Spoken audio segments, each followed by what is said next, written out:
బిలావల్ భుట్టో జర్దారి మొన్ననే సింధు జలాలు ఇవ్వకపోతే ఆ జలాల స్థాయిలో రక్తాన్ని పారిస్తాం భారతదేశంలో, అట్లాగే 2 నదుల్ని మాకు వదిలిపెట్టకపోతే 6 నదుల్ని లాక్కుంటాం లాంటి స్టేట్మెంట్లు ఇచ్చినటువంటి వ్యక్తి పాకిస్తాన్ నుంచి.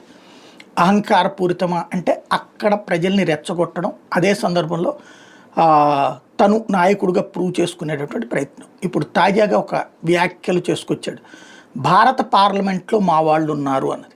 భారతదేశంలో మా వాళ్ళు ఉన్నారంటే అర్థం ఉంది, ఎందుకంటే స్లీపర్ సెల్స్లుగా ఇక్కడ వాళ్ళు ఉన్నారన్నటువంటిది వాస్తవం. అదే సందర్భంలో పాకిస్తాన్ నుండి అక్రమంగా వలస వచ్చి ఇక్కడ ఉంటున్నటువంటి వాళ్ళు కూడా ఉన్నారు కాబట్టి అంతవరకు ఓకే. కానీ భారత పార్లమెంట్లో మా వాళ్ళు ఉన్నారంటున్నాడు అంటే ఏంటి? ఎవరినైనా అట్లా ప్రమోట్ చేశారా వీళ్ళు?